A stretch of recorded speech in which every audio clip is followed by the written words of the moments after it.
শুভ সকাল। সবাইকে আমন্ত্রণ জানাচ্ছি মেরিল মিল্ক সোপার রাঙা সকাল অনুষ্ঠানে। আজকের দিনটি সকলের জন্য খুব সুন্দর হয়ে উঠুক এই কামনা নিয়ে শুরু করছি আজকের আয়োজন এবং আপনাদের সাথে আছি আমি সুস্মিতা এবং সেই সাথে রয়েছে আমি রুম্মান। দর্শক শুভ সকাল, আমার পক্ষ থেকে আপনাদের জন্য সুন্দর দিনের প্রত্যাশা।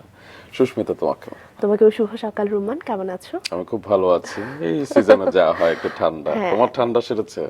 আমার আপাতত ভালো আছি। চলো আজকের পর্ব শুরু করি। এবং আজকে প্রতিদিনের মতো একজন সফল ব্যক্তি রয়েছেন, তার জীবনে অনেক গল্প, সুতরাং আমরা বকবক না করে দর্শকদের চলো জানিয়ে দিই। দর্শক, আজ আমাদের মাঝে রয়েছেন পরিবেশবিদ এবং চিলড্রেন ওয়াচ ফাউন্ডেশনের চেয়ারম্যান শাহ ইসরাত আজমেরি। চলুন শুরুতে তাকে স্বাগত জানাই। শুভ সকাল। শুভ সকাল। কেমন আছেন? আলহামদুলিল্লাহ ভালো। আপনারা কেমন আছেন? আমরা তো খুবই ভালো। কারো কাছে আপনি ইসরাত আপা, কারো কাছে আজমেরি আপা। আপনার ডাক নামটা কি? আমার ডাক নাম হচ্ছে আখি। আচ্ছা, এই সুন্দর নামগুলো কে রেখেছিলেন? আমার বাবার দেয়া নাম। কেন? আমার বাবার কাছে আমি সবচেয়ে প্রিয় ছিলাম, সবচেয়ে আদরের মেয়ে, আর আমার চোখ দুটো আমার বাবার কাছে অনেক পছন্দের ছিল বলে আখি নামটা দেয়া হয়েছে। বাহ, চমৎকার। বলছিলেন বড় মেয়ে আপনি, তো বড় সন্তান হিসেবে কিছুটা চাপ যেমন থাকে, আবার আদরের পরিমাণটাও তো অনেক বেশি থাকে। তো শৈশবের গল্পগুলো জানতে চাই, কেমন কেটেছে শৈশব? আমি এখনো মনে হয় যে শৈশবেই থাকি, কারণ আমার বাবা মারা গেছেন 10 বছর হলো। তো আমার শৈশব বলতে গেলে আমার বাবার সাথেই ম্যাক্সিমাম সময় কাটানো সবকিছুতে। আর আমার বাবা মারা গেছেন 10 বছর হলো, কিন্তু আমি এখনো সেই শোক কাটিয়ে উঠতে পারিনি 10 বছর। তো আমি মনে করি আমার বাবার সেই যে আদর্শ নীতি, ওগুলো নিয়ে আমি এখন বেঁচে আছি, চলছি। আমার মনে হয় এটাকে আমাকে কন্টিনিউ করে যেতে হবে। আর শৈশব মানে এখন আমি সেই শিশুদের নিয়েই কাজ করছি। আচ্ছা, বাবার আদর্শ নীতির কথা বলছিলেন, কোন কথাগুলো আপনি সবসময় অক্ষরে অক্ষরে পালন করেন? অনেক কথার মধ্য থেকে কিছু যদি আলাদা করে বলেন। আলাদা সবসময় বলতেন আমাদের কিছু পারপাস থাকে, আমাদের পৃথিবীতে বেঁচে থাকা শুধু মানে যে আমি এসেছি, আমি কাজ করলাম, চলে গেলাম, তা না। কিছু করে যেতে হবে, দেশকে, সমাজকে, পৃথিবীকে কিছু দিয়ে যেতে হবে। তো আমার মনে হয় বাবা নেই, তবে আমি বাবার কাজগুলোকে আমি কন্টিনিউ করার চেষ্টা করছি। আর হয়তো সেই জন্য আমি আপনাদের সাথে আজকে এখানে বসে আছি।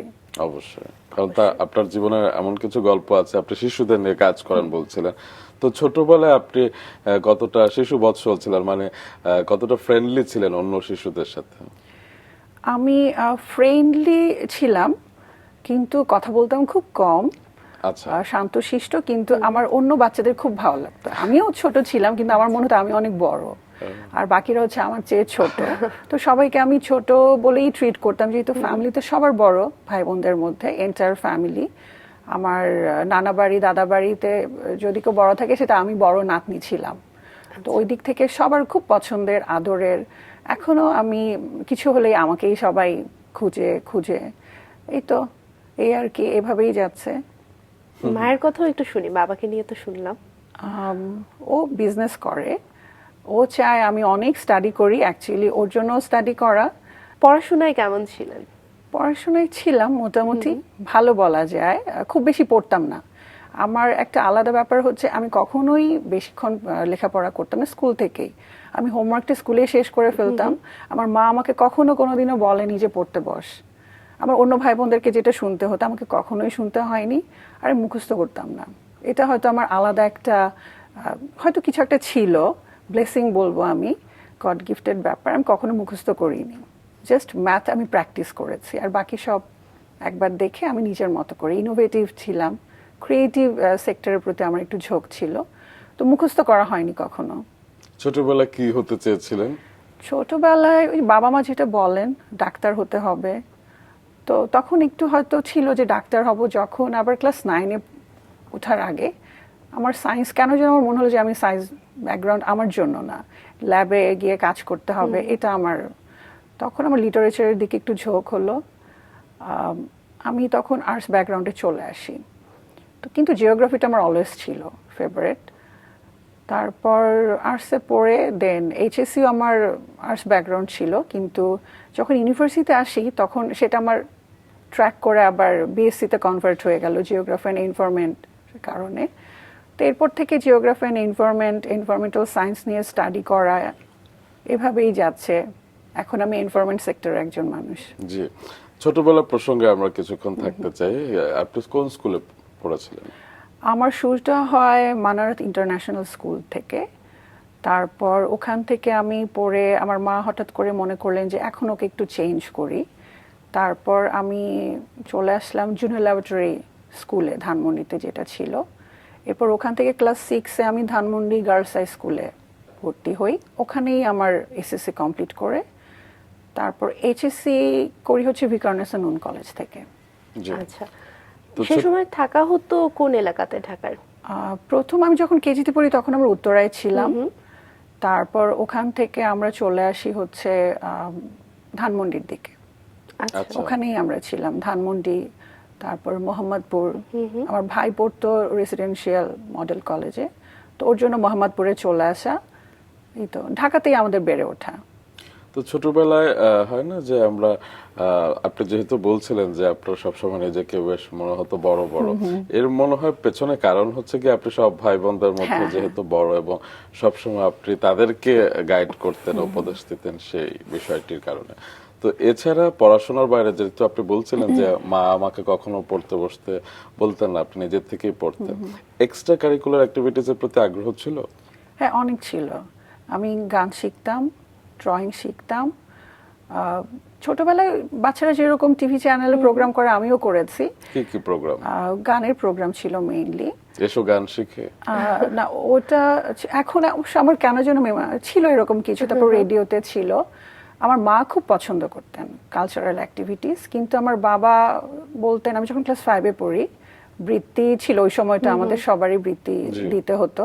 তো আমিও তখন দিব, কিন্তু আমার বাবা তখন থেকে স্ট্রিক্ট হয়ে গেলেন যে আর কিছু করা যাবে না লেখাপড়া। মানে আমার বাবা একটু আর কি আমার উপরে প্রেশারটা দিতেন যে ওকে স্কলার হতে হবে, পিএইচডি করতে হবে। তো ও কেন এইসব করবে? তো তখন আমার ক্লাস 5-এ হঠাৎ করে স্টপ হয়ে যায় সবকিছু কালচারাল অ্যাক্টিভিটিস। যখন এটা হলো তখন আমার মনটা ভীষণ খারাপ ছিল, কারণ প্রত্যেকটা বাচ্চারাই তাদের কিছু আলাদা একটা ওয়ার্ল্ড থাকে। তো তখন স্টপ হয়ে যাওয়ার পর আবার আমি ক্লাস 6-এ খেলাধুলার দিকে ঝুঁকে গেলাম। আচ্ছা, খেলাধুলা নিয়ে একটু বিস্তারিত শুনতে চাই, তবে তার আগে আপনার সম্পর্কে আমরা যেসব তথ্য জানি সেগুলো একটু দর্শকদের জানিয়ে আসি, তারপর আবার গল্পে ফিরবো।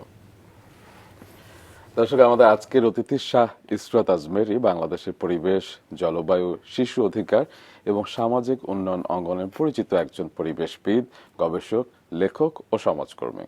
শিক্ষাজীবন থেকে প্রকৃতি ও মানুষের পারস্পরিক সম্পর্ক তার কাজের মূল ভিত্তি হিসেবে গড়ে ওঠে। তিনি ঢাকা বিশ্ববিদ্যালয়ের ভূগোল ও পরিবেশ বিভাগ থেকে বিএসসি এবং এমএসসি শেষ করেন এবং স্টেট ইউনিভার্সিটি অব বাংলাদেশ থেকে এনভায়রনমেন্টাল সায়েন্সে এমএস ডিগ্রি অর্জন করেন। পরবর্তীতে তিনি ঢাকা বিশ্ববিদ্যালয় থেকে ভূগোল ও পরিবেশ বিষয়ে এমফিল শেষ করেন। বর্তমানে তিনি environmental innovation and research network অর্থাৎ আর্নের চিফ এক্সিকিউটিভ এবং কনসালটেন্ট হিসেবে জলবায়ু অভিযোজন, জীববৈচিত্র্য সংরক্ষণ ও টেকসই নগর উন্নয়ন নিয়ে গবেষণা ও অ্যাডভোকেসি কার্যক্রম পরিচালনা করছেন। তার নেতৃত্বে 1000-এরও বেশি তরুণ নীতি নির্ধারক ও কমিউনিটি লিডার জলবায়ু সংকট মোকাবেলায় প্রশিক্ষণ গ্রহণ করেছেন। একই সঙ্গে তিনি চিলড্রেন ওয়াচ ফাউন্ডেশন অর্থাৎ CWF এর প্রতিষ্ঠাতা ও চেয়ারম্যান হিসেবে 2018 সাল থেকে সুবিধাবঞ্চিত শিশুদের শিক্ষা, স্বাস্থ্য ও অধিকার নিয়ে কাজ করে যাচ্ছেন।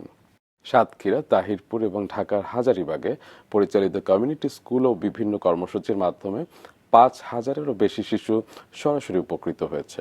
তিনি প্রকৃতি কন্যা বইয়ের লেখক এবং the daily observer, the daily star এবং ভোরের কাগজে পরিবেশ এবং সামাজিক বিষয়ে নিয়মিত কলাম লিখছেন।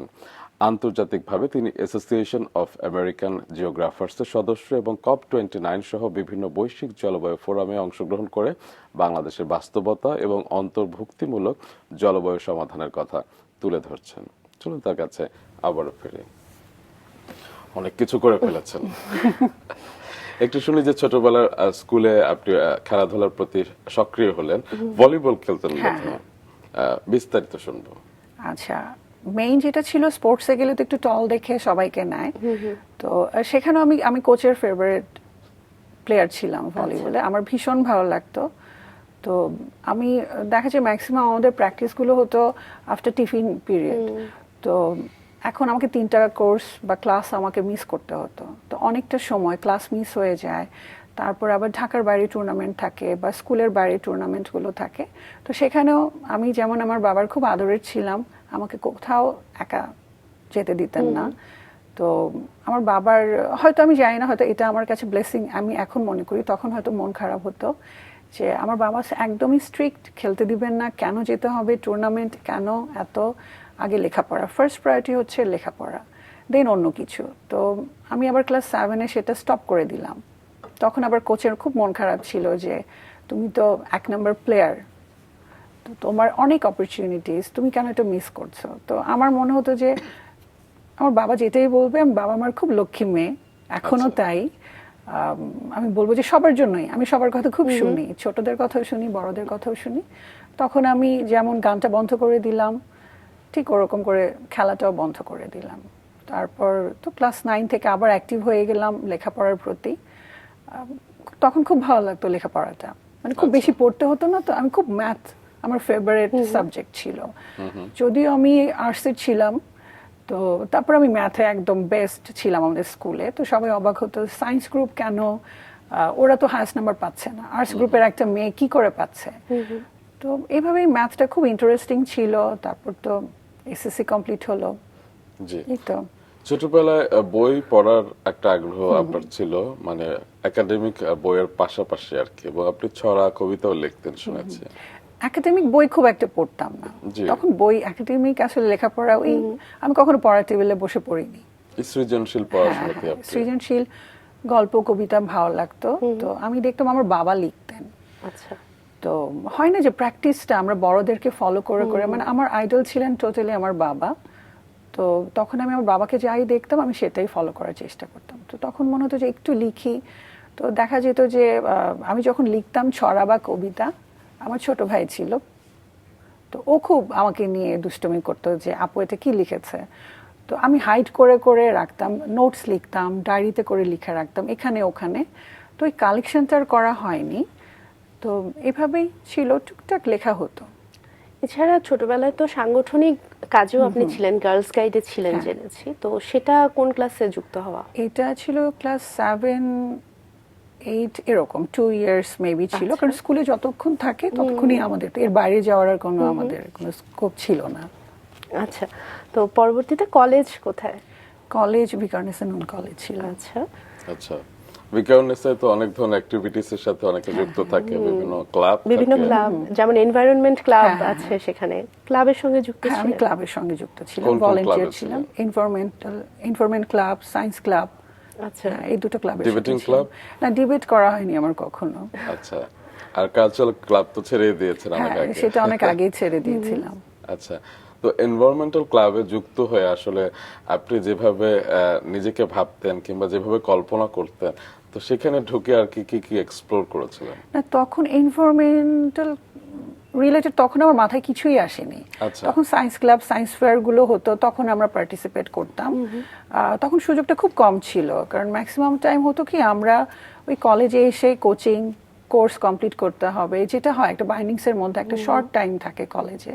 তো তখন আর কিছু হয়নি। তবে একটা ইন্টারেস্টিং ব্যাপার ছিল আমার লাইফে বলবো, সবকিছু যেহেতু আমার বাবা ডিসাইড করতেন, আর আমার মা খুবই ঠান্ডা স্বভাবের একজন মানুষ, তো আমি বলবো যে আমার মা সবসময় আমাকে প্রপারলি গাইড করতেন।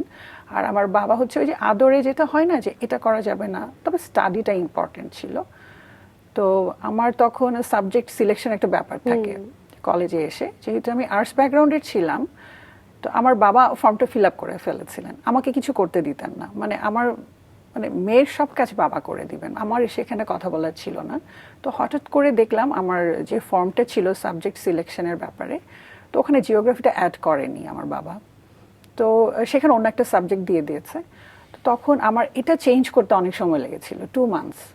আচ্ছা, কারণ একটা সাবজেক্ট, তো আমি জানি যে আমার ইকোনমিক্স, জিওগ্রাফি অ্যান্ড হিস্ট্রি বা সাইকোলজি এই রিলেটেড আমার সাবজেক্টগুলি আমি পারি। বাট আমার বাবা, উনি তো অনেক আগের মানুষ ছিলেন, উনি হয়তো সিভিক্স বা এই ধরনের সাবজেক্ট একটা ছিল। তো আমি সেটা 2 মান্থস আমার টাইম নিয়ে আমি সেই জিওগ্রাফিতে আবার কোর্সটা আমি নেই। তো পরে সেটাই যে আমার এন্টায়ার লাইফে যে আমার মেইন কোর্স হয়ে যাবে, আমার প্রফেশন হয়ে যাবে, এটা আমি জানতাম না। তো এটা ছিল আমার বাবার সাথে প্রথম একটা কনফ্লিক্ট, যে আমি বাবার অ্যাগেনস্টে গিয়ে আমি কাজটা করি। তবে আমার মনে হয় এটা ভালো, গুড ডিসিশন ছিল। পরবর্তীতে তো বাবা নিশ্চয় আপনার এই সিদ্ধান্তটিকে মেনে নিয়েছিলেন। হ্যাঁ, তারপর আমার বাবার যেটা ফার্স্ট প্রায়োরিটি ছিল, এরপরেও আমার আবার কিছু চেঞ্জ আসে। এইচএসসির পর আমার হঠাৎ করে মনে হলো যে আমি বারেট ল করব। তো আমি এটা ভালো পারি, হয়তো ডিবেট করিনি, বাট আমার মনে হলো যে এই প্রফেশনটা আমার সাথে যায়। তো আমার বাবা ওখানেও বললেন না, এটা করা যাবে না, তুমি ঢাকা ইউনিভার্সিটিতে পড়বে। তো আনফর্চুনেটলি আমি লতে চান্স পাইনি। এটা ছিল মেইন প্রবলেম, যে পড়তে হলে ঢাকা ইউনিভার্সিটিতেই পড়তে হবে। তো তখন আমি ভাবলাম যে আচ্ছা ঠিক আছে, ঢাকা ইউনিভার্সিটিতে পড়ি, আমি জিওগ্রাফিতেই পড়বো। তো এই তো ভালো লাগাটা এখানেই ছিল। আপনার ভাই বোন কজন? আমরা 2 ভাই 2 বোন। আচ্ছা, বাকি ভাই বোনদের উপরও কি এরকম বাবা চেয়েছিলেন, নাকি আপনি বড় সন্তান, প্রথম না, সন্তান বলে বাকি 3 জনের সাথে কোনো কিছুই করা হয়নি, সব শুধু আমার সাথেই। তো আমার কাছে এখন এটাই মনে হয় যে এটাই আমার কাছে অনেক ইম্পর্টেন্ট। কারণ যদি এমন না করতেন, আমি সবসময় সবাইকে বলি, যে সব ছেলেমেয়েদেরকে বলি যে বাবা মা কখনো রং ডিসিশন নেন না, ওনাদের ডিসিশনটাই ইম্পর্টেন্ট। আমরা বলি না যে আমরা আরো অনেক ভালো কিছু করতে পারতাম যদি আমাকে সুযোগ করে দেওয়া হতো। আমার কাছে মনে হয় যে না, বাবা মার ব্লেসিং, গাইডেন্সটা খুব ইম্পর্টেন্ট। সেটা তো অবশ্যই, বাবা মা কখনোই ভুল কিছু চান না। তারপর হয় না যে সন্তানদের অনেক সময় মুক্তভাবে ছেড়ে দেওয়া উচিত, যেটা বলা হয়, কিংবা তাদের নিজের মত প্রকাশের একটা স্বাধীনতা থাকা উচিত, যাতে তাদের স্বপ্নগুলো পূরণ হয়। এক্ষেত্রে আপনার বলবার কি? এই ক্ষেত্রে আমি বলবো যে ওই যে কোথাও না কোথাও একটা ট্রমা ছিল আমার, বা কিছু একটা তো ছিল, যে আমি কালচারাল সেক্টরে ভালো ছিলাম, স্পোর্টস পার্সন ছিলাম, তো সেটা তো আমাকে করতে দেওয়া হয়নি। এটা আমার হয়তো একটা কোনো না কোনো জায়গায় হয়তো আমি এটা এখনো ফিল করি যে আমাকে করতে দেওয়া দরকার ছিল। তো সেই জায়গা থেকে আমি বলি যে আপনার সাথে তো আমি একমত, ছেলে মেয়েদেরকে তাদেরকে একটু ফ্রিডম দিতে হয়, যে সে কোনটা ভালো পারে। শুধু তো লেখাপড়া লাইফে ইম্পর্টেন্স না, এরপর একটা টাইমে লেখাপড়া শেষ হয়ে যায়, কিন্তু বাকিটা সময় তো অনেক কিছু করার থাকে। তো এই যে ভূগোল বিষয়ে পড়বেন, সেটাতে বাবার সমর্থন ছিল সে সময়? হ্যাঁ, তখন ছিল। আচ্ছা, তো এই সিদ্ধান্তটা যখন নিলেন যে ভূগোল নিয়েই পড়বেন, তখন মাথায় কি মনে হয়েছিল যে আগামীতে আসলে কি কি কাজ এই সেক্টরে আপনি করতে চান, বা এরকম কোনো চিন্তা ছিল ভূগোল পড়ার পেছনে? না, তখন এরকম চিন্তা ছিল না। তখন মনে ছিল যে ভূগোল ও পরিবেশ, আমি যেহেতু আমি জানি না অ্যাকচুয়ালি এটা কিসের সাথে কিসের একটা কানেকশন হয় না, যে ডেস্টিনি মানুষকে তো নিয়ে যায়, তখন আমি জানতাম না। তখন মনে হচ্ছিল যে অনার্স তো পড়তে হবে, কিন্তু ভালোভাবে সেটা কমপ্লিট করতে হবে। তো সেইভাবে শুরু করা। তখন আমার বাবা খুব খুশি হন, কারণ আমাকে অন্য কোথাও অ্যাডমিশন নেওয়া যাবে না, আমাকে ঢাকা বিশ্ববিদ্যালয়েই পড়তে হবে, কারণ আমার বাবাও যেহেতু ঢাকা বিশ্ববিদ্যালয়ের একজন ছাত্র ছিলেন। তো সেইভাবে আমাকেই ইউনিভার্সিটি কোনোভাবেই ছাড়া যাবে না, আর আমার ভালো লাগে এখানেই। তো ভূগোল ও পরিবেশ এমন একটি সাবজেক্ট যেখানে হিউজ, কোনো কিছু বাদ দিয়ে আমরা চলতে পারি না। তো আমি অনেক কিছু শিখেছি এখান থেকে, এখনো শিখছি। আমার মনে হয় যে এখন অনেক কিছু বাকি আছে শেখার, তো সেই চেষ্টাই করছি। আপনি তো কার্জন হলে বোধহয় পড়তেন? আমাদের ছিল এনএক্স বিল্ডিং এ। আচ্ছা, এনএক্স বিল্ডিং। হ্যাঁ, শহীদ মিনারের জাস্ট অপোজিট। আচ্ছা, পড়াশোনা ছাড়া অন্য কিছুর সাথে যুক্ত ছিলেন সেই সময়টায়? না, সেই সময়টা আর করিনি, বাবার ভয় আর করার সুযোগ হয়নি। তখন মনে হতো যে না, আমাকে স্টাডিটাই কমপ্লিট করে যেতে হবে। আচ্ছা আচ্ছা।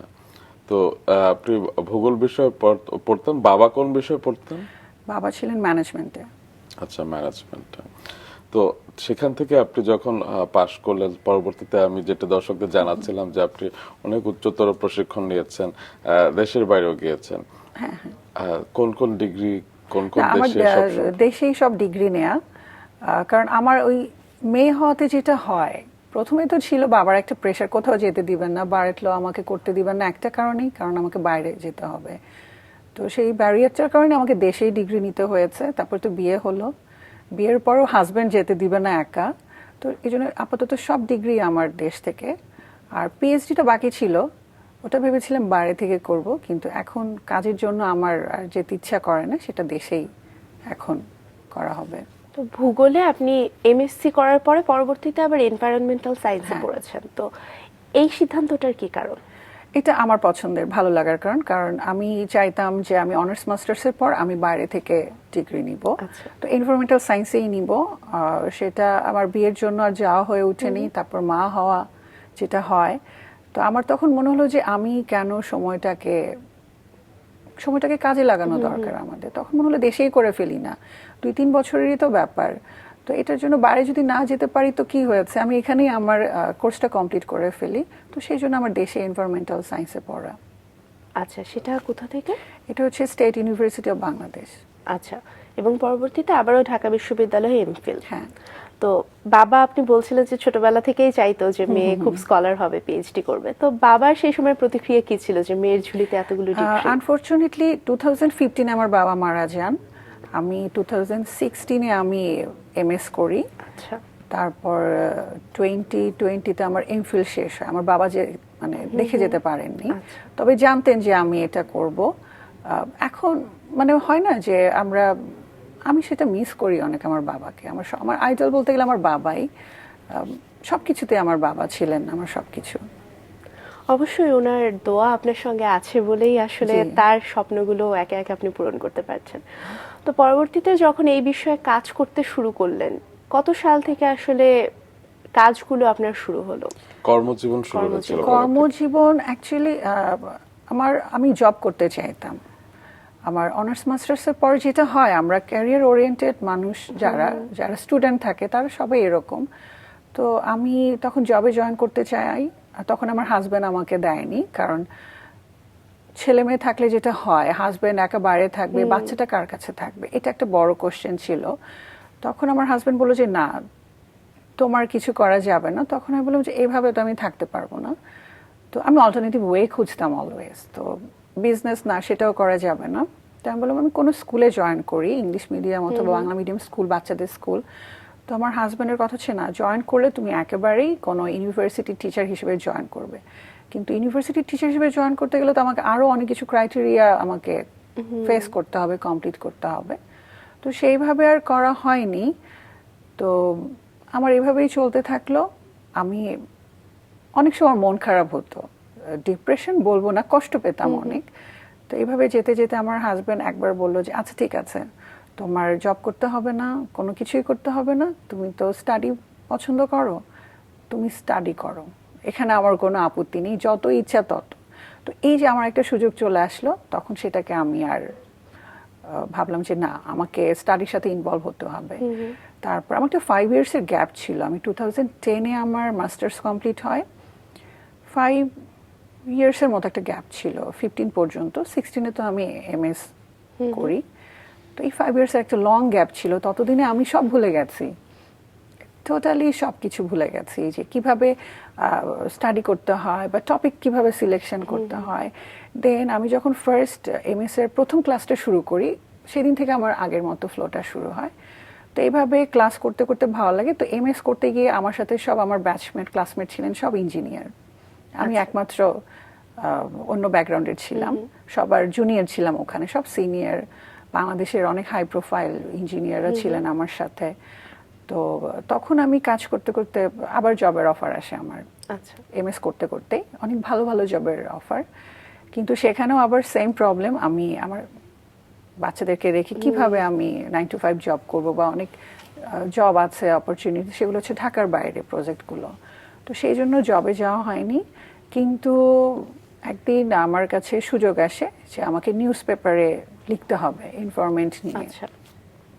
তখন আমি নিউজ পেপারে লিখতে গেলে তো আর আমাকে জব অফিস যেতে হবে না, সেটা আমি ঘরে বসেই করতে পারবো। তখন থেকে আমি শুরু করলাম আমার লেখালেখি। তো লিখতে লিখতেই পরে মনে হলো যে ক্যারিয়ার, তখন আমি বলবো না যে আমার প্রফেশনাল লাইফ স্টার্ট, বাট আমার লিখতে খুব ভালো লাগতো। মানে সেই ছোটবেলার ফ্লোটা আবার আমার এমএস করতে করতে আবার স্টার্ট হওয়া, তো ভীষণ ভালো লাগতো আমার। মানে আমি রাতে বসে লিখতাম, অনেক কঠিন বিষয়গুলো আমি একদম সহজ ভাষায় লেখার চেষ্টা করতাম। যেন হয় না যে আমার একটা 200 ওয়ার্ডসের একটা টপিককে আমি কিভাবে 5 লাইন্সের মধ্যে নিয়ে আসা যায়, মানে সহজ ভাষায় সবার জন্য বোধগম্য করা। তো সেইভাবে আমি কলামগুলি লেখার চেষ্টা করতাম। তো কলাম লিখতে লিখতেই আমার বই লেখার অফার চলে আসে যে আমাকে এখন বই লিখতে হবে। তো তখন আমি ভাবলাম যে কি নিয়ে লিখবো। ওই ঘুরে ফিরে তো আমার মাথায় যে বাচ্চাদেরকে, যেহেতু আমি ছোটবেলা থেকেই ভাবতাম যে আমি বড়, সবাই ছোট, আর বাচ্চাদেরকে খুব আমি পছন্দ করতাম, এখনো করি বলেই আমি চিলড্রেন ওয়াচ ফাউন্ডেশনটা স্টার্ট করেছি। তো আমার প্রথম লেখা বইটা ওই বাচ্চাদেরকে নিয়ে, আর সেটা পরিবেশ বিষয়ক। এভাবেই হয়তো ক্যারিয়ার স্টার্ট আমার। আমি এখনো জানি না আমার ক্যারিয়ার স্টার্ট কিনা। আচ্ছা, তো আপনি যখন এমফিল করতে গিয়েছেন তখন আপনার হাওড় এলাকায় বোধহয় যেতে হয়েছিল গবেষণার জন্য, এবং সেখানে আপনি জনসংখ্যা এবং প্রাকৃতিক সম্পদ নিয়ে গবেষণা করেছেন। সেই অভিজ্ঞতা কেমন ছিল?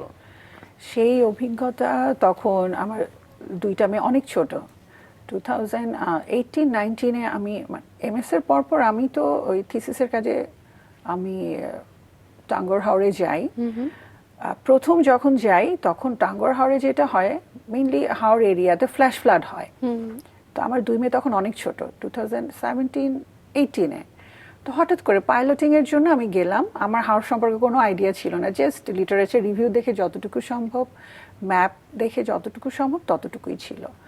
তো এত রিমোট এরিয়া সেখানে আমার দুই মেয়ে ছিল, আমরা ফ্যামিলি ছিল, আমার হাজব্যান্ড, আমার দুই মেয়ে। তো গাড়িতে করে যাচ্ছি, হঠাৎ করে কি হলো, গাড়ি আর যাবে না, কারণ ফ্ল্যাশ ফ্লাড অলরেডি শুরু হয়ে গেছে, পানির ঢল, পাহাড়ি ঢল আসা শুরু হলো। তো তখন এখন আমাকে তো জায়গাটা ভিজিট করতে হবে, আমি তো আর ব্যাক করতে পারবো না। গাড়ি রেখে আমরা তখন ছোট্ট নৌকাগুলো থাকে ওখানে, আমরা নৌকায় উঠলাম। মানে আমি আমার লাইফে কখনো এরকম মানে পাহাড়ি ঢল দেখা হয়নি।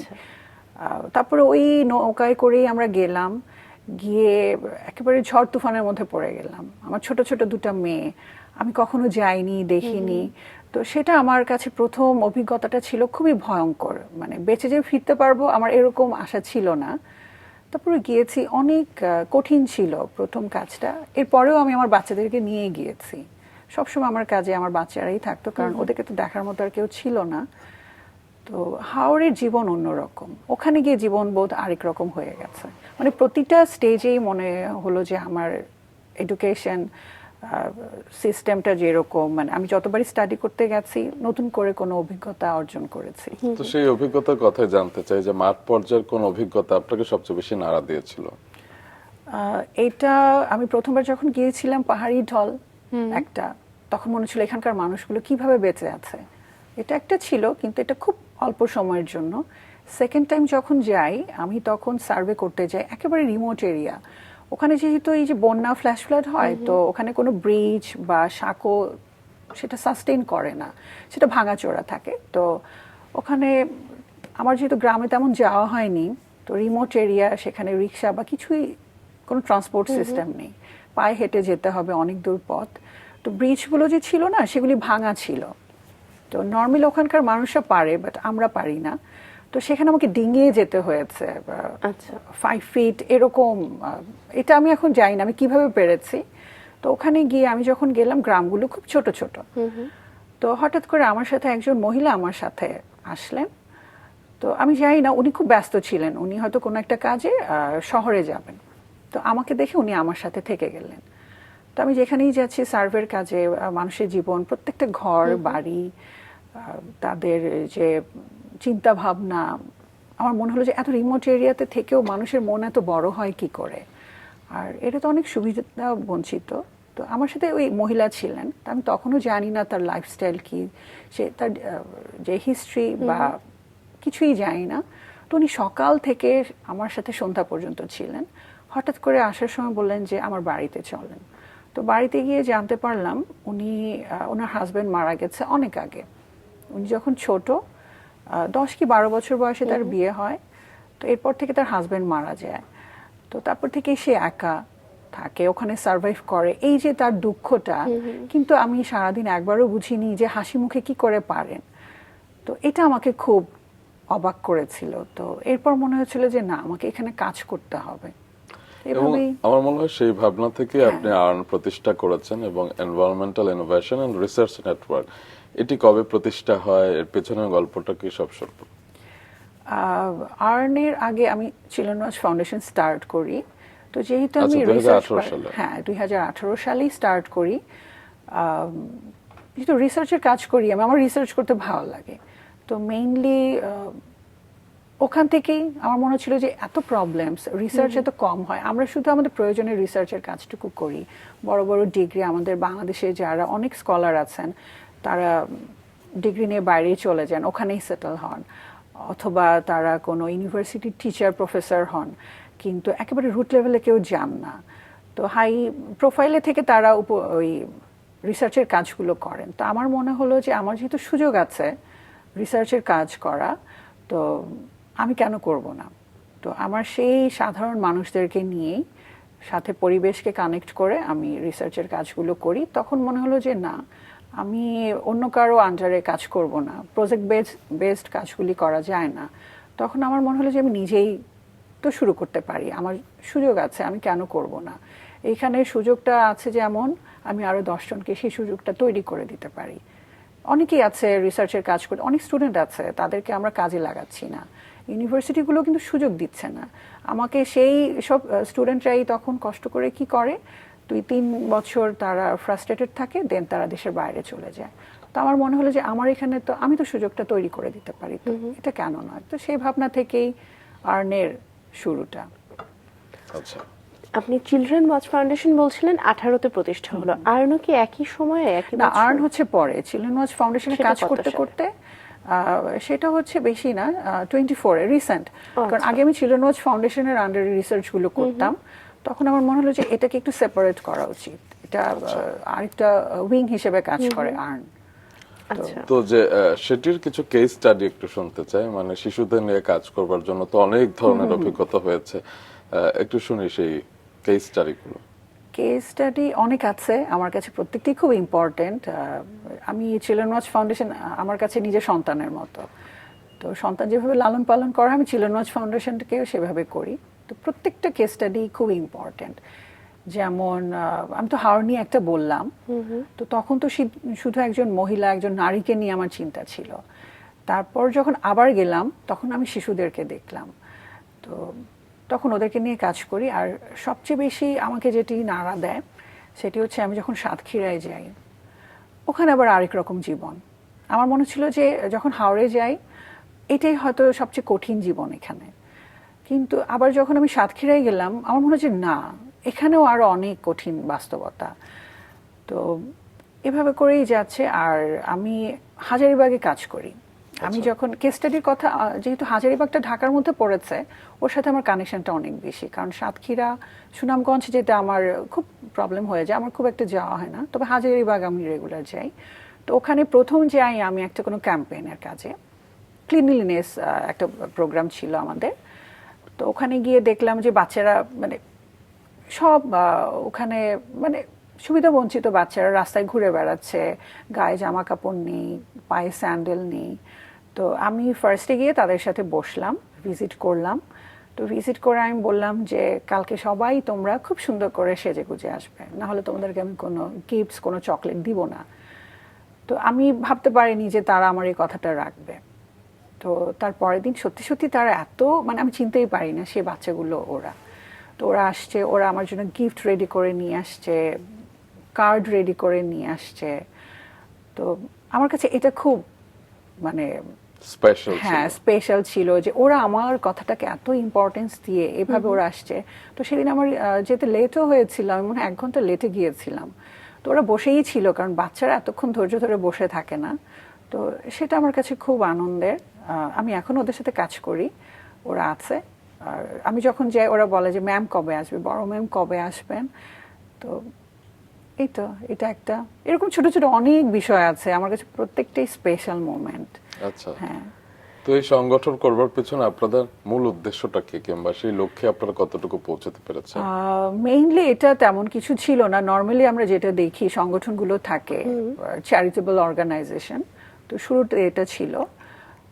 তারপর আমার মনে হলো যে এরকম ফাউন্ডেশন অর্গানাইজেশন অনেক আছে, রিলিফ দিচ্ছে বা শীত বস্ত্র বিতরণ করছে, বা কোভিড টাইমে যেরকম হলো ফুড প্রোভাইড করছে, হেলথ সার্ভিসগুলো দিচ্ছিল। তো তখন আমার মনে হলো যে আচ্ছা, তখন আমাদের টুকটাক অ্যাক্টিভিটিস ছিল। তখন মনে হলো যে না, আমি এভাবে রান করব না, আমাকে আমার মতো করে চিন্তা করতে হবে। তখন হয় না যে সংগঠনের বাকি এক্সিকিউটিভ মেম্বার যারা ছিলেন তারা এভাবেই চিন্তা করতেন।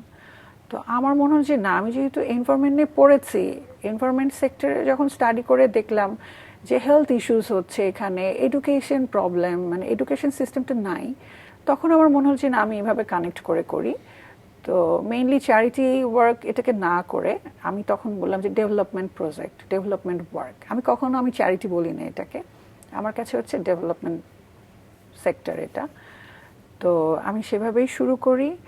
আর প্রথমে আমি একটা স্টাডি রেডি করি, ফাইন্ডিংস বের করি, দেন আমি সেগুলো নিয়ে কাজ করি। এভাবেই শুরুটা হয়। আর এখন আমাদের মিশন হচ্ছে এসডিজি গুলোকে ফিল আপ করা, যা আছে ক্লাইমেট চেঞ্জ ইস্যুস এর যে কারণগুলো সেগুলো বের করে সলিউশনে আসা, মেইনলি সলিউশনে আসতে হবে আমাদের। চিলড্রেন ওয়াচ ফাউন্ডেশন যে আপনারা গড়ে তুলেছেন সেটি হচ্ছে গিয়ে 18 সালে কি 18 সালে, হ্যাঁ 2018 সালে, এবং সেটি এখনো চলছে।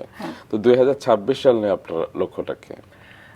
2026-এ এটা কতগুলো উইং এ ডিভাইডেড হয়ে গেছে। যেমন প্রথমে ছিল শুধু চিলড্রেন ওয়াচ ফাউন্ডেশন, তো এটা অনেকগুলো ক্যাটাগরিতে চলে গেছে, যেমন চিলড্রেন ওয়াচ ফাউন্ডেশন পাঠশালা কার্যক্রম, এটা একটা। সেকেন্ড হচ্ছে CWF women's equity and action, second. এখানে হচ্ছে যত মায়েরা আছেন, কারণ আমরা যখন স্কুলটা স্টার্ট করি হাজারীবাগে, তখন দেখলাম যে হয় না যে শুধু আমরা শিশু নিয়ে কাজ করা শুরু করেছিলাম। তারপর আস্তে আস্তে যখন শিশুদেরকে আসা শুরু করলো ওরা স্কুলে, তখন মায়েদের কিছু আবদার চলে আসে যে আমরাও কিছু করতে চাই। তো সিডব্লিউএফ একটা ভরসার জায়গা তৈরি করে ফেলে।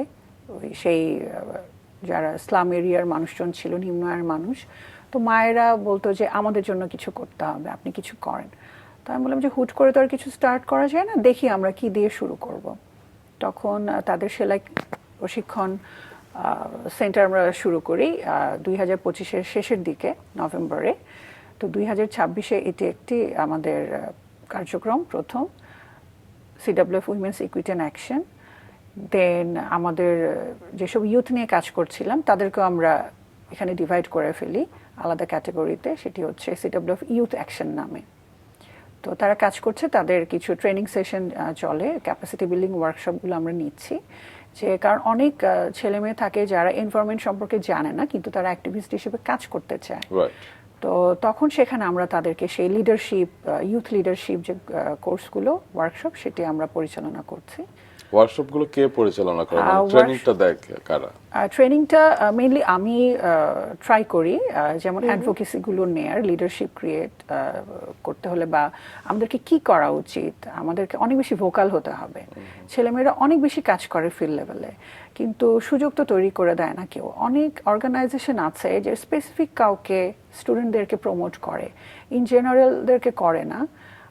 কাজ করতে এসে আমি দেখলাম আসলে আমরা যারা প্রিভিলেজ তার অলওয়েজই প্রিভিলেজড। যেমন ইংলিশ মিডিয়াম স্কুলগুলো কিন্তু অন্যভাবে তাদের কারিকুলামগুলো কন্টিনিউ করেন, যেটা বাংলা মিডিয়াম স্কুল বা যারা একদম মফস্বল থেকে আসে তারা কিন্তু সেটি পায় না। তো আমরা সেই জন্য সেই ওয়ার্কশপটি চালু করেছি। তো এখানে প্র্যাকটিসিংয়ের মাধ্যমে কিভাবে কথা বলতে হবে, ইন্টারন্যাশনাল লেভেলে গ্লোবালি প্ল্যাটফর্মগুলোতে কাজ করা যায়, সেই কোর্সগুলো আমরা নিই। তো ফোর্থ ক্যাটাগরিতে আছে হচ্ছে CWF wildlife and biodiversity, conservation নিয়ে এখানে আমরা কাজ করেছি। আমরা মিলে অনেকগুলো ক্যাটাগরিতে কাজ করতাম, কিন্তু 26-এ এসে এটি আরো ভাস্ট স্কেলে আমরা শুরু করেছি। ইনশাল্লাহ দেখি এরপরে কতদূর যাওয়া সম্ভব হয়। আপনি এসডিজি লক্ষ্যগুলোর কথা বলছিলেন যে সেগুলো নিয়ে আপনারা কাজ করছেন, তো বর্তমানে আপনার চোখে বা আপনার দৃষ্টিতে কি মনে হয় যে আমরা কতদূর এগিয়েছি সেই লক্ষ্য পূরণে? লক্ষ্য পূরণে কিন্তু অনেক অর্গানাইজেশন কাজ করে যাচ্ছে। তো আমি মেইনলি যেটা আমার কাছে যেটা মনে হয়, আমরা খুব ফাস্ট কাজগুলো করে ফেলি। হয় না যে ভাষা ভাষা কাজগুলো যে কমপ্লিট করতে হবে দেখে কমপ্লিট করা, যেমনটা হয় না যে আমাকে এক্সাম দিতে হবে, পাস করতে হবে, তাই আমি পড়ছি। কিন্তু হয় না যে নিজে থেকে পড়া, এটাকে একদম ভিতরে ধারণ করা, সেটা কিন্তু আমরা কেউ করি না। তো মেইন পারপাস হচ্ছে যে এসডিজি গুলো যে বাস্তবায়ন করা, এখানে আমরা ট্রাই করছি। তো আমি মেইনলি এই জন্যই নিজে থেকে কাজগুলো করি, যেমন ট্রেনিং সেশনগুলো থাকে, ফিল্ড ভিজিট থাকে, আমি নিজে সেখানে যাই, নিজে গিয়ে সেখানে দেখি যে কতটুকু আমরা আউটকাম নিয়ে আসতে পারলাম। আমি এই ব্যাপারে খুবই সিরিয়াস, মানে সিডব্লিউএফ অর্গানাইজেশন অনেক বেশি স্ট্রিক্ট এই ব্যাপারে। তো যার জন্য দেখা যায় আমাদের কাজের সময়টা খুব কম। 2018 থেকে 2026 কিন্তু খুব বেশি একটা সময় না, তারপরে আমরা খুব ফাস্ট এখানে অনেক বেশি কাজ করছি। অনেক অর্গানাইজেশন আমাদের সাথে কোলাব করে কাজ করছে, অনেক অভিজ্ঞ অনেক রিনাউন্ড যে অর্গানাইজেশনগুলো আছে তারা আমাদের সাথে কাজ করতে ইন্টারেস্টেড। শুধুমাত্র আমাদের কিছু আমরা পলিসি মেনটেন করি, সেটা হচ্ছে যে গ্লোবাল প্ল্যাটফর্মগুলো যেভাবে কাজ করে আমরা সেই পলিসিটা মেনটেন করি, যার জন্য এটা সবার চোখে পড়ে। আচ্ছা, আচ্ছা, তো কি কি চ্যালেঞ্জেস ফেস করেন আপনারা? নিশ্চয়ই অনেক চ্যালেঞ্জ। হ্যাঁ, অনেক চ্যালেঞ্জ। ফার্স্ট হচ্ছে যারা একটু সিনিয়র ওনারা মানতে নারাজ, যে এটা হচ্ছে মেইন। যেমন ওই যে আমি যেটা বললাম যে আমরা যদি গ্লোবাল প্ল্যাটফর্মের কথা চিন্তা করি, স্মার্ট অনেক কিছু এসেছে, ডিভাইস যেমন আপডেট হয় সেরকম কাজের স্কোপগুলোও কিন্তু প্রসেসগুলোও কিন্তু চেঞ্জ হয়। তো আমরা সফটওয়্যার বেসড কাজগুলো করতে পছন্দ করি। সেখানে আমরা সিনিয়রদের পাশাপাশি যারা একদম ফ্রেশার্স, টেকনিক্যাল সেশনগুলো থেকে শুরু করে তাদের চিন্তাভাবনা কিন্তু অন্যরকম, অসাধারণ। তো আমরা তাদেরকে নিয়ে কাজ করি, মেইনলি ইউথদেরকে আমরা সেই সুযোগটা করে দেই এইভাবে। আর চ্যালেঞ্জ এভরিডে ফেস করি আমরা, এভরিডে। যেমন আমি পার্সোনালি অনেক ফেস করি, কারণ একজন নারী কেন এত কিছু, মানে আমি এত জানলেও হয়তো তাদের কাছে আমি জানি না, বা আমার ডিসিশন আমার কোনো রেকমেন্ডেশন তাদের কাছে সেটা পছন্দ হয় না। এটা হয়তো পার্টিকুলার কিছু মানুষ চ্যালেঞ্জটা আমাদেরকে ক্রিয়েট করে দেয়, বাট আমাদের সারাউন্ডিংসে ভালো মানুষ যে নেই তা না, ভালো মানুষের জন্যও কিন্তু আমরা বেঁচে আছি এখনো। তো আমি বলবো 10 জন হয়তো খারাপ কিছু বললে আমাকে পেছনে টেনে দিচ্ছে, কিন্তু একজন ভালো মানুষে কিন্তু এনাফ আমার জন্য সামনে এগিয়ে নেবার জন্য। তো সেটাও আমি ফেস করি, দেখি আমার চোখের সামনে। তো এরকম হয়, চ্যালেঞ্জেস হয়, আমাদের আইডিয়াগুলো দেখা যায় যে আমরা কোনো একটা মিটিংয়ে কারোর সাথে আমরা শেয়ার করলাম, আইডিয়াগুলো তারা নিয়ে নিচ্ছে। হ্যাঁ, যেমন রিসার্চ আমার এরকম হয়েছে, আমাদের অনেক স্টাডি, তারপর আইডিয়া, থিম। আমরা যেরকম যে আমাদের নামই হচ্ছে, আর্নের নাম হচ্ছে ইনোভেটিভ। তো ইনোভেটিভ কিছু করার আমরা চেষ্টা করি, ডিফারেন্ট কিছু। তো সেই থিমগুলো চুরি হয়ে যায়, তখন খারাপ লাগে। হয়তো আমরা কিছু বলি না, এরপর মনে হচ্ছে আচ্ছা থাক, যদি আমরা যদি নলেজেবল হই, আইডিয়া থাকে, দেন আমরা আরো কিছু ক্রিয়েট করতে পারবো। তো এই জন্য আর কিছু বলা হয় না, কিন্তু আমাদের সেটা খারাপ লাগে। পরিবেশ নিয়ে এখন দেখি যে সারা পৃথিবীতে অনেক কথা হচ্ছে, তো সেই জায়গাতে ইন্টারন্যাশনাল লেভেলে যদি বলি, বাংলাদেশের কথা তুলে ধরা, এই কাজটা আপনারা কিভাবে করছেন? আপনারা ম্যাক্সিমাম এনজিওস কাজ করছে ক্লাইমেট চেঞ্জ নিয়ে, কপগুলো অনুষ্ঠিত হয়, সেখানে অনেক এনজিওস জয়েন করে। তো আলটিমেটলি হয় কি, এখানে দেখা যায় ফান্ডিং একটা ব্যাপার থাকে, তো ফান্ডিং নিয়ে কথা বলে অনেক রিসার্চের কাজ হয়, অনেক কিছু হয়। তো আমি পার্সোনালি যেটা দেখি, আমি যেভাবে দেখি, আমার চিন্তা ভাবনা একটু ডিফারেন্ট। আমি সবার মতো করে চিন্তা করতে পারি না। আমার কথা হচ্ছে আমাকে সলিউশনে আসতে হবে। আমাকে প্রবলেম আছে, কিন্তু আমি প্রবলেম করে তো আর এটা আমার সব সলিউশন হবে না। তো আমি সেখানে সলিউশনটা বের করার চেষ্টা করি। একটা রিসার্চে যেটা হয়, ফাইন্ডিংস থেকে কিভাবে সলিউশনে আসা যায়, তো সেটি আমার মেইন কাজ। তো আমি যখন লাস্ট কপে গেলাম, সেখানে ইউনাইটেড নেশন ইউনিভার্সিটির একটা স্টাডি ছিল, রিসার্চ ছিল যে মেন্টাল হেলথ নিয়ে। তো তখন তারা সলিউশনটা খুঁজে পাচ্ছিল না। তো তারা সামহাও আমার সাথে রিচ করে যে এই সলিউশনটা কিভাবে হয়, যে মাইগ্রেট করে আসে বিভিন্ন সাইক্লোনের কারণে, নদী ভাঙনের কারণে ডিসপ্লেসড হয়ে যে ঢাকায় মানুষজন আসে, তখন আসার পর তাদের যে একটা মেন্টাল স্ট্রেস থাকে, ট্রমা থাকে, এটা কিভাবে ওভারকাম করা যায়। তখন ওরা আমার সাথে যোগাযোগ করে, তাদের সাথে আমার একটা সেশন হয়, যে সলিউশনটা আমার কাছে আসে। তারা খুব ইন্টারেস্ট ফিল করলো যে এটা কি করে সম্ভব, মেন্টাল হেলথ নিয়েও, মাইগ্রেশন নিয়েও এইভাবে চিন্তা করা যায়। তখন আমি ওই যে হাজারীবাগে কাজ করতাম, যারা গ্রাম থেকে শহরে আসে নদী ভাঙনের কারণে বা ঘূর্ণিঝড়ের কারণে, বন্যার কারণে চলে আসে, তো তাদের কিন্তু অনেক বড় একটা ট্রমা কাজ করে, যে এখানে এসে হয়তো ফিনান্সিয়ালি তারা ভালো ছিল, এখানে এসে তারা সেরকম অবস্থায় থাকে না। হয়তো আমরা খুব গভীরে চিন্তা করি না বলে হয়তো আমাদের কাছে এটা কিছু মনে হয় না। তো আমি যখন হাজারীবাগে কাজ করি, ওইসব মানুষদেরকে নিয়ে, ওইসব মানুষদের ছেলেমেয়েদেরকে নিয়ে কাজ করা শুরু করলাম, যে ওদের একটা ভালো শৈশব দিতে হবে আমাদের। তো সেই বাচ্চাগুলোকে নিয়ে আমরা কাজ করি, তাদের মেন্টাল হেলথ বলতে আসলে আমরা কি বলবো, ভালো একটা এনভায়রনমেন্ট ক্রিয়েট করে দিতে হবে, যে সে এখানে লেখাপড়া করবে, কিছু আমাদের বেসিক নিডসগুলি পাবে, যেটা সিডব্লিউ ট্রাই করছে, আমি পার্সোনালি ট্রাই করছি এখানে করার। পাশাপাশি আমাদের টিম আছে, তাদের গবেষণার মাধ্যমে আমরা বিষয়বস্তুগুলো, যে এইচটিজির যে টপিকগুলো, সেগুলো নিয়ে কাজ করছি। আর গ্লোবালি এটা নিয়ে অনেক কাজ হয়, তো সেখানে হয়তো খুব ক্ষুদ্র কাজই করছে সিডব্লিউএফ, কিন্তু আমরা যা করছি আমরা একেবারে সিনসিয়ারলি করার চেষ্টা করছি। আপনি COP29 অংশ নিয়েছেন, তো সেই অভিজ্ঞতা একটু জানতে চাই। COP29 আমার অভিজ্ঞতা, সেটা আমার ফার্স্ট ছিল। অসাধারণ বলবো না, একজন বাঙালি হিসেবে বাংলাদেশ থেকে একটা সলিউশন যাওয়া, সেটা আমার কাছে একটা বড় অ্যাচিভমেন্ট ছিল। কারণ ইউনাইটেড নেশন ইউনিভার্সিটি যখন মেন্টাল হেলথ নিয়ে কাজ করছিল, তখন তারা আমার সাথে যোগাযোগ করে যে মানে ওরা এতটা এক্সাইটেড ছিল আমাদের যে হাজারীবাগের কার্যক্রম ছিল বাচ্চাদেরকে নিয়ে, ওটা দেখে তারা খুব এক্সাইটেড। তো তারা ভিজিটও করতে চেয়েছিল, কিন্তু এরপর তো অনেক প্রবলেম যেরকম থাকে, ওই কারণে তারা আর আসতে পারেনি। তো তাদের কাছে আমার সলিউশনটা বা আমি যে কাজগুলো করছি এটা খুবই পছন্দ করেছিল তারা। তো অনেকেই করে, অনেকের কাছে এটা ইন্টারেস্টিং মনে হয় আমাদের স্কুলের কার্যক্রমগুলো। কারণ আমাদের এই স্কুলের বাচ্চারা শুধু লেখাপড়া করে না, তারা গাছ লাগায়। আমরা আবার তার পাশাপাশি ওই যে প্লাস্টিক বোতল যেগুলো থাকে, ওগুলো আমরা রিসাইক্লিং করি। আচ্ছা। হ্যাঁ, যেমন ওটাকে আমরা কনভার্ট করে ফেলি কোনো শোপিসে বা কোনো পেন হোল্ডার এরকম কিছুতে, যে এগুলি কোনো কিছুই ফেলনা নয়, এগুলোকে রিইউজ করতে হবে। তো এই তো এভাবে যাচ্ছে। এইগুলোও তারা খুব পছন্দ করে। COP29-এ তো এটা ছিল। COP30-তেও আমার যাওয়ার কথা ছিল একটা রিসার্চ নিয়ে, ক্লাইমেট চেঞ্জ অ্যান্ড হেলথ নিয়ে। আনফর্চুনেটলি আমার অ্যাক্সিডেন্টের কারণে আমি যাইনি। হয়তো নেক্সট কপে আমি হয়তো সেটা আমরা প্রেজেন্ট করব। সেটাও চিলড্রেন বেসড একটা কিছু। তো এই তো আশা রাখছি ভালো কিছু। আমার পা ভেঙে গিয়েছিল। হ্যাঁ, এটা জুলাই মাসে 3 তারিখ, দেশের বাইরে, মানে 2025 মানে একদম কপের আগে দিয়ে সেটা হতে আপনি যেতে পারেননি।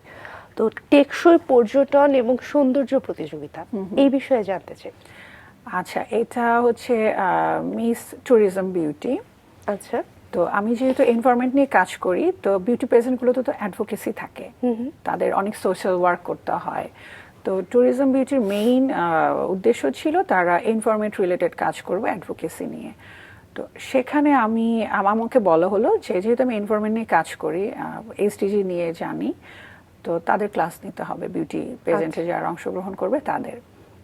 তো তখন আমার মনে হলো ট্যুরিজম যেহেতু আমার সেক্টর ছিল না, বাট এসটিজি থেকে শুরু করে সব কিছুই তো আমাদের এনভায়রনমেন্ট সেক্টরে পড়ে, তখন আমি ট্যুরিজম নিয়ে ওদেরকে ক্লাস নেওয়া শুরু করলাম।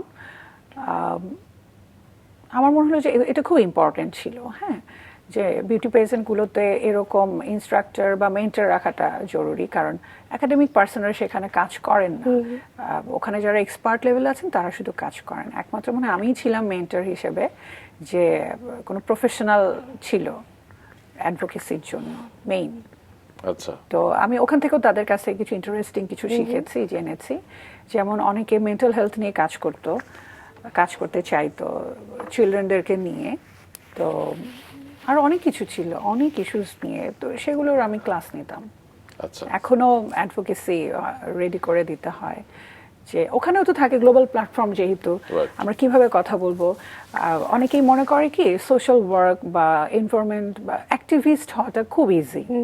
অ্যাকচুয়ালি অ্যাক্টিভিস্ট অনেক টাফ, ফিল্ড লেভেলে গিয়ে আমরা ফেস করি অনেক কিছু। একটু আগে আমরা যেমন চ্যালেঞ্জ নিয়ে কথা বলছিলাম, অনেক চ্যালেঞ্জ, মানে রিমোট এরিয়াতে তো এক ধরনের ওরা অন্যরকম মানুষ, যে তারা খুব সাধারণ সরল, আমি বলবো ঢাকার বাইরে। কিন্তু ঢাকায় আপনি যখন কোনো স্লাম এরিয়াতে গিয়ে কাজ করবেন, তারা কিন্তু আপনাকে অন্যভাবে দেখবে, যে উনি তো আসছে অনেক ফান্ড নিয়ে, কিন্তু ফান্ড তো আমরা পাচ্ছি না, ওনাদের অফিসিয়াল লেভেলেই ফান্ডটা চলে যাবে। তো ওখানে কাজ করা সো টাফ। তো আমার মনে হয় সেখানে আমি গিয়ে কাজ করি, লোকাল কমিউনিটিকে আগে এঙ্গেজ করতে হয়। তো এটাও অ্যাডভোকেসির একটা পার্ট। বিউটি প্রেজেন্টে যারা যায় তাদেরকে বলা হয় যে আমি যখন ওখানে যাব আমি তাদের সাথে মিশে যাব, সেটা আমার কথা দিয়ে হতে পারে, আমার অ্যাপিয়ারেন্স, হ্যাঁ, বিহেভিয়ার, আমি তাদের সাথে মিশে যেতে হবে। তো ফার্স্ট আমাকে প্র্যাকটিস করতে হবে যে একেবারে সাধারণ হয়ে মিশে যাওয়া। তো আমাদেরকে সেইভাবে চলতে হয়। আমরা যেমন বস্তিতে বস্তিতে চলে যাই, মাঠে চলে যাই, তো অনেকেই যেমন কোশ্চেন করে যে কি করে সম্ভব বস্তিতে যাওয়া। তো আমার মনে হয় যে কাজের প্রতি ভালোবাসা থাকলে সব কিছুই সম্ভব। Right. সবকিছুই সম্ভব। তো আমি অ্যাডভোকেসিতে সেটা ট্রাই করি, মেয়েদেরকে যারা বিউটি প্রেজেন্টে যায় ওরা অনেকেই অসাধারণ। তো ছোট ছোট বিষয়গুলো আমি চেষ্টা করি সবার কাছে পৌঁছে দেওয়ার। এই তো। কয়েকটা অভিজ্ঞতার কথা বলবেন, মানে এরকম কারো নাম কিংবা বিশেষ কেউ যার সাথে আপনার কাজ করা হয়েছে? প্রিয়তা ইফতেখার, ও ফ্ল্যাগ গার্ল। আচ্ছা। হ্যাঁ, ও হচ্ছে আমার সম্পর্কে আমার ভাতিজি হয়। আচ্ছা। হ্যাঁ, আমি ওর চাচি। তো এই জন্য ওর কাছে ফার্স্ট প্রায়োরিটি আমি ছিলাম। ওকে। হ্যাঁ, ও কিন্তু আপনারা হয়তো চিনে থাকবেন ওকে, ফ্ল্যাগ গার্ল। ও আমার কাছে বলে যে আমি অনেক বেশি জানি। তো এই তো ওর সাথে কাজ করা হয়েছে। চমৎকার। হ্যাঁ, পরিবার নিয়ে একটু এবারে জানতে চাই, আপনি বলছিলেন একদম ছোটবেলা থেকে আপনার মেয়েরাও আপনার সঙ্গে সঙ্গে যেত, তো হ্যাঁ। এখন তারা কত বড়? এখন আমার বড় মেয়ের বয়স 14, ছোট মেয়ের বয়স 11। ওরা এখনো আমার সাথে সাথেই যায়। অ্যাকচুয়ালি আমি ওদেরকে ছেড়ে থাকতে পারি না, ওরা আমাকে ছেড়ে থাকতে পারে। আচ্ছা। তো আমার ওই প্র্যাকটিসটা ছিল, যেহেতু আমার প্রথমেই আমার তেমন হয় না যে আমাদের এখনকার সিটি লাইফটা এরকম, আমরা জয়েন্ট ফ্যামিলি আর কেউ পাই না।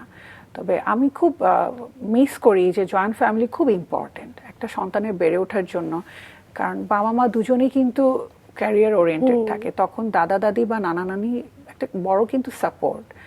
তো আমি অ্যাকচুয়ালি সেটা পাইনি। তো আমার শ্বশুর বাড়ি যেহেতু ঢাকার বাইরে, আমার বাবা মারা গেছেন, মা অসুস্থ ছিলেন, ক্যান্সারের পেশেন্ট ছিলেন, যার জন্য আমি মাকে তেমন একটু বলতাম না। তো সবকিছু মিলেই হতো কি যে আমাকে আমার মেয়েদেরকে নিয়ে থাকতে হতো সবকিছুতেই। তো ওভাবে একটা প্র্যাকটিস হয়ে গেছে। এখন প্র্যাকটিসটা এখন মনে হয় যে আমি ওদেরকে ছাড়া কোথাও যেতে পারবো না। রিসেন্টলি আমি সাতক্ষীরায় গিয়েছি, তো সেখানেও দুদিন মনে হয় স্কুলটা অফ করে, কারণ আমাকেও যেতে হবে, ওদেরকে না নিয়েও আমি যাব না। তো তখন আমি এভাবেই ওদেরকে নিয়ে চলে গেলাম। আর ওরা এখন আমাকে দেখে আমার মতোই হতে চায়। বাহ, হ্যাঁ, এটা ওরা ভলান্টিয়ারি অ্যাক্টিভিটিসের সাথে ইনভলভ আছে, সিডব্লিউএফ থেকেই ওরাও কাজ করছে। বাহ, তাদের জন্য শুভকামনা রইল এবং আপনার জন্য শুভকামনা রইল, এবং আপনার মতো নারীরা আমাদের কিভাবে দৃষ্টান্ত স্থাপন করে যান, স্বপ্ন দেখাতে আমাদেরকে সাহায্য করেন। আপনাদের জন্য অনেক শুভকামনা। আপনি ভালো থাকেন। আপনিও ভালো থাকবেন। ধন্যবাদ আপনাদেরকে।